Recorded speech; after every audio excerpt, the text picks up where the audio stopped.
तो भाई जय हिंद साथियों, सबको राधे राधे, श्रीमन नारायण, सबको गुड मॉर्निंग। और अभी देखिए मॉर्निंग के बज रहे हैं करीबन 7:45 और यहाँ पे हम लोग हो गए रेडी, जा रहे हैं मंदिर पूजा करने के लिए। और आज है हमारे यहाँ पे गोवर्धन पूजा, तो ये बना लिए हैं हमने गोवर्धन। और ये गोबर के बनाए जाते हैं, गाय के गोबर से, तो बस बना लिए हैं। और आज हमने पता है गोवर्धन कई सालों बाद बनाए हैं। हमारे मायके में दीपावली के बाद गोवर्धन पूजा बड़े धूमधाम से मनाई जाती है, लेकिन हमारे यहाँ ससुराल पे नहीं होती है ये पूजा, तो इसलिए यहाँ पे हमने कभी बनाया ही नहीं। और इतने सालों बाद आज फिर से नंबर आया तो गोवर्धन बनाए हैं हमने, और बस वही लेके जा रहे हैं। सारे बच्चे हैं हमारे साथ में, क्योंकि पूजा का सामान काफ़ी ज़्यादा है, तो सब लोग थोड़ा थोड़ा सा ले लिए हैं। और फाइनली पहुँच गए हैं हम। और यहाँ पे भागवत कथा जो है वो है शुरू हो चुकी है। और इसके बाद में कहते हैं कि गोवर्धन महाराज को 56 प्रकार के भोग लगाए जाते हैं, तो बस वही हमने थाल जो हैं वो सजा लिए हैं। इसमें 56 प्रकार का तो नहीं है, हम झूठ नहीं बोलेंगे आप लोगों से, लेकिन फिर भी करीबन 35-40 जो है वो प्रसादी हो गई थी। और हमारे यहाँ पे क्या है ना, जहाँ पे हमारी ससुराल है गांव में है, तो यहाँ से शहर थोड़ा सा दूर पड़ जाता है, तो सारी चीज़ें मिल नहीं पाती हैं। और पास में एक कस्बा है, वहाँ पे गए थे तो मिठाइयाँ मिली, कुछ कम मिल पाई हैं, तो इस तरीके से जो भोग है वो हमारा कम रह गया। और नहीं तो हो जाते 56 प्रकार के भोग, फिर भी काफ़ी सारे प्रसाद जो हैं वो हो गए थे। और अभी यहाँ पे होने जा रही गोवर्धन पूजा, तो बस उसी की हो रही तैयारी। और आज ये हमारे भागवत कथा का आखिरी दिन है, कल और होगी भागवत, और बस इसके बाद रात को होगा हवन। और बस ये लास्ट ब्लॉग रहेगा शायद। और अब आपको जो ब्लॉग मिलेगा वो हवन का देखने को मिलेगा, इसके बाद भागवत कथा के ब्लॉग जो हैं वो नहीं आएंगे।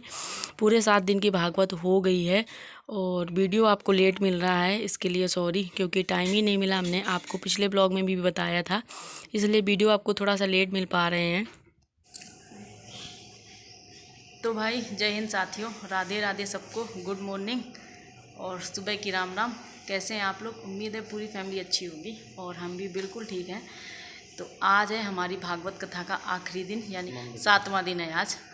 और आज शाम को ये होगा हवन, रात में होगा। और अभी सुबह के बज रहे हैं 8। हम और इधर हैं हमारे स्वामी जी, दोनों लोग आ गए नहा धुल के पूजन के लिए। और देखिए सारी सफाई कर दी है, पूजा की सारी हमने तैयारियां भी कर दी है, थाली वगैरह सब लगा के रख दिया है। लेकिन जो गुरु जी हैं यानी कि महाराज जी, वो गए हैं अभी नाश्ता कर रहे हैं, और नाश्ता करके आ रहे हैं, उसके बाद में होगा पूजन। और आज फेस टू फेस मिल रहे हैं आपसे हम काफ़ी दिनों बाद, क्योंकि टाइम बिल्कुल नहीं मिल पा रहा है। घंटा बजे झांझरों की तार, आरती उतारो तेरी गौरा जी के लाल,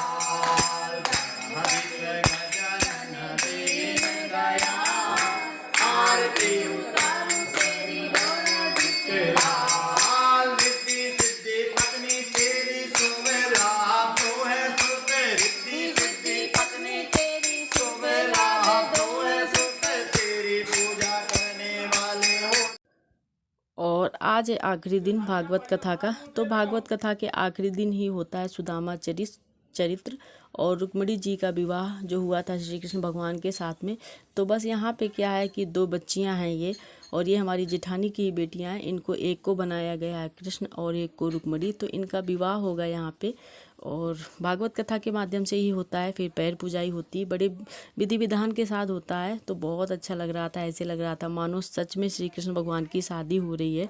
और ये हैं हमारी अनिका रानी जो बनी है सखी, और ये जयमाला लेकर के आई हैं इनका। और ये हमसे बड़ा तगड़ा सा नेक मांग रही थी कि मम्मी ये दो वो दो। फिर जब हमने इनको पैसे दिए तब जाके इन्होंने जयमाला जो है वो दिया था। बाकी सारी पूजा की तैयारियां हो गई थी, और हल्दी वगैरह सारा कुछ तैयार है पैर पूजाई के लिए। और भीड़ आज इतनी ज़्यादा है कि क्या ही बताएं, क्योंकि भागवत कथा का आखिरी दिन है, तो सारे लोग सोचते हैं कि अभी तक नहीं जा पाए तो कोई बात नहीं, लेकिन लास्ट को तो पहुंच ही जाएं हम। इस वजह से भीड़ काफ़ी ज़्यादा है, गर्मी बहुत ज़्यादा हो रही है, 2 दिन से बहुत ही ज़्यादा गर्मी हो रही है। और जो भागवत कथा हो रही है ये मंदिर के अंदर हो रही है, तो उतना स्पेस भी नहीं, स्पेस तो ठीक ठाक है, उतना ज़्यादा ठीक है, लेकिन क्या है ना कि ऊपर से मंदिर जो है पूरा बंद है। जो आंगन है इसका ये खुला हुआ था पहले, लेकिन अब यहाँ पे भी टीन की व्यवस्था हो गई। इस वजह से यहाँ का वेंटिलेशन जो है वो बिल्कुल भी नहीं है, तो गर्मी बहुत अधिक लग रही थी। पूरी हालत ख़राब है हमारी। और यहाँ पे हम दोनों लोग कर रहे हैं इनकी पूजा, क्योंकि हम लोग ही बने हैं पारिचित, तो पहले पारिचित ही करेंगे इनकी पूजा। और ये है इनके दहेज का सामान, जो भी हमसे बन पड़ा वो हमने सारा कुछ दिया था। इसमें सोना भी है, चांदी भी है, कपड़े हैं, पूरा 16 श्रृंगार है, सारा कुछ जितना हमसे बन पड़ा उतना हमने किया था। लेकिन क्या बताएं यार, बहुत अच्छा लग रहा था। और हमने अपनी लाइफ में पहली बार हमें अवसर मिला है भागवत कथा सुनने का, तो सारा कुछ हमारे लिए बड़ा नया नया सा था। बट मज़ा, कहते हैं ना आनंद, मज़ा तो पार्टी पिकनिक में आता है, लेकिन यहाँ पे तो आनंद आता है। तो बहुत ही आनंद आया। और 7 दिन कब बीत गए पता ही नहीं चला। इतनी गर्मी में भी रहते हुए टाइम का बिल्कुल पता ही नहीं चलता था। हम लोग सुबह जाते थे मंदिर, वहाँ से पूजा करके आए। दोपहर में मुश्किल से 2 घंटे का टाइम मिलता था, उसी में हमको अपना फलाहारी भी करना होता था, थोड़ा रेस्ट भी लेना होता था। इसके बाद में फिर से रेडी होके फिर मंदिर पहुँचना था। बस यही हमारी 7 दिन जो थी, यही दिनचर्या चली है, आना और जाना सिर्फ मंदिर तक। और आज शाम को ही हो जाएगा हवन, क्योंकि कल की जो है वो तिथि नहीं बन रही है। और सारे काम यहाँ पे मंदिर में तिथि के मुताबिक ही होते हैं, तो नहीं बन पा रही, अच्छी शुभ घड़ी नहीं है, तो इसलिए रात को ही होगा हवन। और अभी शाम को बज रहे हैं करीबन 6। बस भागवत कथा अभी 1 घंटे और होगी। उसके बाद में यहाँ पे हो रहा है शादी में, कहते हैं ना जब हम लोगों की शादी होती है तो डांस होता है। तो भाई आज तो भगवान की शादी, हम क्यों ना नाचें, तो दिल खोल के नाचेंगे। सारे लोग नाचे थे और हमने भी नाचा था। बट हमको डांस करना नहीं आता है, फिर भी जैसा जो भी आया तो किया। और अनिका ने खूब सारा डांस किया, ये देखिए अनिका का वीडियो भी बनाया हम लोगों ने। और बहुत मज़ा आया। आयत सो गया था, वो घर में ही है, बाद में आ पाया था। और तो वो बाहर ही है, क्योंकि भीड़ इतनी ज़्यादा हो गई थी कि अंदर जाने की जगह ही नहीं बची थी। तो साथियों, आज का ब्लॉग यहीं तक, और जल्द मिलेंगे आपसे एक नए वीडियो ब्लॉग में। तब तक सबको राधे राधे।